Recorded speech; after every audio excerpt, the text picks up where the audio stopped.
हाय दोस्तों, एक बार फिर से आप सभी लोगों का अपना यूट्यूब चैनल YRS क्लास में बहुत बहुत स्वागत है। दोस्तों, इस वीडियो में हम पढ़ रहे हैं कक्षा 10 विषय सामाजिक विज्ञान। दोस्तों, सामाजिक विज्ञान में जो आपका इकाई 4 है, आर्थिक विकास की समझ अर्थात अर्थशास्त्र। इसमें दोस्तों जो आपका पहला पार्ट है विकास यानी डेवलपमेंट।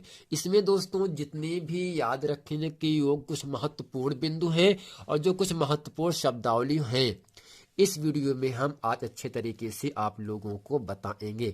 अब दोस्तों इसमें पढ़ेंगे और लिखेंगे, समझेंगे।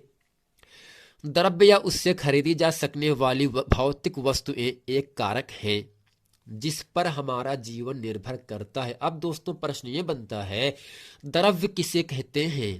यानी दोस्तों पदार्थ वह वस्तु है जो स्थान घेरता है, जिसमें द्रव्यमान होता है, जिसका अनुभव प्रत्यक्ष या अप्रत्यक्ष रूप से कर सकते हैं। द्रव्य अर्थात पदार्थ कहलाता है। यानी दोस्तों दैनिक जीवन में आप अपने आंख के माध्यम से जितनी भी चीजें देखते हो, सब वस्तुएं सब चीजें क्या होंगे, कुछ न कुछ स्थान घेरेंगे। स्थान घेरने के साथ साथ ही उसका कुछ न कुछ वजन भी होगा, आयतन भी होगा। अगर दोस्तों स्थान घेर रहा है कोई वस्तु, वजन है, तो इसका मतलब वो क्या होगा, एक द्रव्य है। क्या है दोस्तों? एक द्रव्य है। अब दोस्तों केरल में शिशु मृत्यु दर कम है क्योंकि यहाँ स्वास्थ्य और शिक्षा की मौलिक सुविधाएं पर्याप्त मात्रा में उपलब्ध हैं। लोग चाहते हैं कि उन्हें नियमित काम, बेहतर मजदूरी और अपनी उपज अथवा यानी पैदावार अथवा अन्य उत्पादों के लिए अच्छी कीमतें मिले। दूसरे शब्दों में वे ज्यादा आय चाहते हैं। ज्यादा आय चाहने के अतिरिक्त लोग बराबरी का व्यवहार, स्वतंत्रता, सुरक्षा और दूसरों से आदर मिलने की इच्छा भी रखते हैं। दोस्तों आदर का मतलब होता है इज्जत होता है। लोगों के विकास के लक्ष्य भिन्न हो सकते हैं, अलग हो सकते हैं, उनका विचार अलग अलग हो सकता है। और दूसरा, एक के लिए जो विकास है वह दूसरे के लिए विकास न हो, यहाँ तक कि यह दूसरे के लिए विनाशकारी भी साबित हो सकता है, यानी हानिकारक भी हो सकता है। संयुक्त राष्ट्र विकास कार्यक्रम UNDP द्वारा प्रकाशित मानव विकास रिपोर्ट देशों की तुलना लोगों के शैक्षिक स्तर, उनकी स्वास्थ्य स्थिति और प्रति व्यक्ति आय के आधार पर करती है।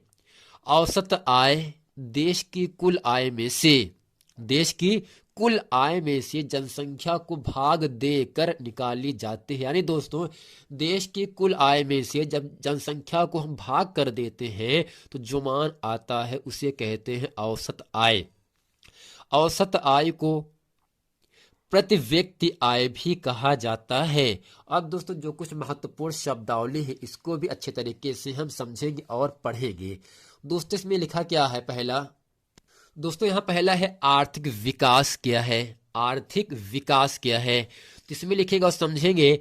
आर्थिक विकास वह परिस्थिति है, वह हालत है जिसमें कोई देश अर्थव्यवस्था के क्षेत्र में इतनी प्रगति कर, इतनी तरक्की कर, यानी इतना आगे निकल जाए जो कि उनकी जनसंख्या वृद्धि दर से अधिक है। यानी दोस्तों आर्थिक विकास वह स्थिति होता है जिसमें कोई भी देश अर्थव्यवस्था के क्षेत्र में इतनी तरक्की कर जाए कि उनकी जनसंख्या वृद्धि से अधिक है। अब दोस्तों दूसरा इसके सामने आपका आता है यहाँ से, प्रति व्यक्ति आय किसे कहते हैं? प्रति व्यक्ति आय किसे कहते हैं, जिसको दोस्तों हम औसत आय के नाम से भी जानते हैं। इसमें लिखेंगे और समझेंगे। किसी देश की कुल राष्ट्रीय आय को कुल जनसंख्या से भाग देने पर प्राप्त राशि को प्रति व्यक्ति आय कहते हैं। यानी दोस्तों किसी देश, जैसे कोई भी देश, से इंडिया हो गया, न्यूजीलैंड हो, कोई भी देश हो, यानी किसी भी देश की कुल राष्ट्रीय आय, यानी कुल उसके जो कुल राष्ट्रीय आय है उस कुल राष्ट्रीय आय में कुल जनसंख्या से भाग करने पर प्राप्त जो राशि आती है उसे ही दोस्तों क्या कहते हैं? प्रति व्यक्ति की आय, यानी प्रत्येक व्यक्ति की आय कहलाती है। यानी दोस्तों राष्ट्र की कुल आय में से जब जनसंख्या से हम भाग कर देते हैं तो जो मान प्राप्त होगा वह दोस्तों प्रति व्यक्ति आय कहलाता है। अब दोस्तों इसके बाद आपका आता है राष्ट्रीय आय किसे कहते हैं? एक लेखा वर्ष में एक लेखा वर्ष में देश के अंदर सभी आर्थिक क्रियाओं से प्राप्त आय में जब विदेशों से प्राप्त आय को जोड़ते हैं तो राष्ट्रीय आय प्राप्त होती है। यानी दोस्तों एक लेखन वर्ष में देश के अंदर सभी आर्थिक क्रियाओं से प्राप्त आय को, धन को, जब विदेशों से प्राप्त आय को जोड़ देते हैं, यानी आर्थिक आय और जब विदेशों से जो आय आती है, जो संपत्ति आती है, उनको मिला करके जो आय प्राप्त होता है उसे दोस्तों हम क्या कहते हैं, राष्ट्रीय आय प्राप्त हो जाती है। अब दोस्तों अगला आपका आता है साक्षरता दर किसे कहते हैं या कब कैसे होता है।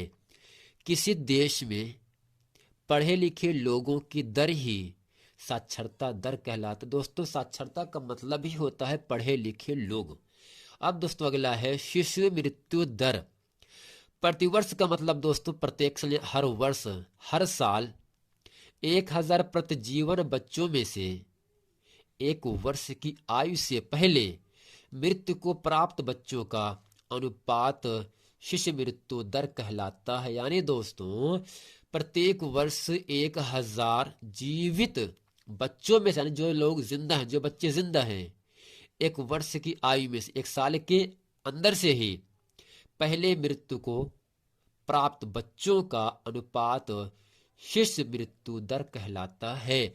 अब दोस्तों अगला आपका यहां से आता है मानव विकास किसे कहते हैं। मानव विकास का अर्थ है एक व्यक्ति का इस प्रकार से विकास किया जाए, एक व्यक्ति का इस प्रकार से विकास किया जाए कि वह अपनी प्रतिभा के अनुरूप, यानी कुशलता के अनुरूप अनुसार सृजनात्मक जीवन बिता सके। यानी दोस्तों एक व्यक्ति इस प्रकार विकास अपना कर पाए कि वह अपना जीवन खुद व्यतीत कर सके। दोस्तों इसे हम क्या कहते हैं, मानव विकास कहते हैं। अब दोस्तों अगला है जीवन प्रत्याशा किसे कहते हैं। जीवन के प्रति, यानी जिंदगी के प्रति आशा, यानी उम्मीद, यानी जिंदगी के प्रति आशा अर्थात किसी देश में लोगों की औसत आयु जीवन प्रत्याशा कहलाती है। यानी दोस्तों जीवन के प्रति आशा निर्भर अर्थात किसी देश के लोगों की जो औसत आयु होता है उसे ही दोस्तों जीवन प्रत्याशा कहते हैं। अब दोस्तों अगला आपका यहां से आता है नवीकरणीय साधन, यानी वे साधन जो एक बार प्रयोग करने के बाद खत्म नहीं होते बल्कि उन्हें दोबारा इस्तेमाल किया जा सकता है। यानी दोस्तों ऐसा संसाधन जिसका एक बार प्रयोग करने के बाद दोबारा प्रयोग कर सकते हैं, ऐसे संसाधन को दोस्तों हम क्या कहते हैं, नवीकरणीय संसाधन कहते हैं। जैसे दोस्तों कोई बल्ब है, जब लाइट आती है तो बल्ब जल जाता है, जब स्विच को हम ऑफ कर देते हैं तो बल्ब बंद हो जाता है। यानी बल्ब का जलना ही एक नवीकरणीय स्रोत होता है जिसको एक बार प्रयोग करने के बाद दोबारा प्रयोग कर सकते हैं। अब दोस्तों अगला आपका आता है अनवीकरणीय साधन, यानी वे साधन या ऐसे साधन जो एक बार प्रयोग करने के बाद समाप्त हो जाते हैं, उनकी पुनः पूर्ति संभव नहीं होती। यानी दोस्तों वे संसाधन या ऐसे संसाधन जिनका एक बार प्रयोग करने के बाद दोबारा प्रयोग नहीं कर सकते हैं या दोबारा प्रयोग करने के लिए लाखों करोड़ों वर्ष लग जाते हैं, ऐसे संसाधन को दोस्तों अनवीकरणीय स्रोत कहते हैं। जैसे दोस्तों पेट्रोल है, डीजल है, मिट्टी का तेल है। जैसे आपके सामने कोई पेट्रोल है, जब पेट्रोल खत्म हो जाता है, जैसे आप बाइक चला रहे हो, पेट्रोल खत्म हो जाए तो दोबारा पेट्रोल को हम ला नहीं सकते हैं ना। यानी पेट्रोल का जलना, मिट्टी का तेल का जलना, कैरोसिन का जलना, मोमबत्ती का जलना, लकड़ी का जलना, ये सब क्या है दोस्तों, एक आपका अनवीकरणीय स्रोत होता है। यानी जिनका एक बार प्रयोग करने के बाद दोबारा प्रयोग ना कर सके उसे कहते अनवीकरणीय स्रोत कहते हैं। जिसका एक बार प्रयोग करने के बाद दोबारा प्रयोग कर सकते हैं उसे दोस्तों कहा जाता है नवीकरणीय साधन कहा जाता है। लकड़ी है ना, जब लकड़ी जल जाती है तो लकड़ी से दोस्तों राख प्राप्त हो जाता है। लकड़ी जलेगी, राख प्राप्त होगा, लेकिन जो राख है वह दोबारा लकड़ी नहीं प्राप्त हो पाएगा ना उससे। लकड़ी से राख तो बनेगा लेकिन राख से लकड़ी नहीं बन पाएगा, तो इसका मतलब लकड़ी का जलना भी एक अनवीकरणीय स्रोत के अंतर्गत आता है। दोस्तों उम्मीद करते हैं इस अर्थशास्त्र में जो आपका पहला पाठ विकास है इसमें दोस्तों जितने भी याद रखने के योग्य कुछ महत्वपूर्ण बिंदु हैं और जो कुछ महत्वपूर्ण शब्दावली है इस वीडियो में अच्छे तरीके से हम आप लोगों को बता दिए हैं। दोस्तों एग्जाम में आता है प्रति व्यक्ति आय किसे कहते हैं, राष्ट्रीय आय किसे कहते हैं, साक्षरता दर किसे कहते हैं, शिशु मृत्यु दर किसे कहते हैं, मानव विकास, जीवन प्रत्याशा और नवीकरण साधन और अनवीकरणीय साधन किसे कहते हैं। ये जो प्रश्न हम आपको लोगों को बताए हैं ये एग्जाम की दृष्टि से बहुत ही महत्वपूर्ण प्रश्न है, इसको आप लोगों को अच्छे तरीके से याद कर लेना है। दोस्तों मिलते हैं नेक्स्ट वीडियो में, तब तक के लिए थैंक यू।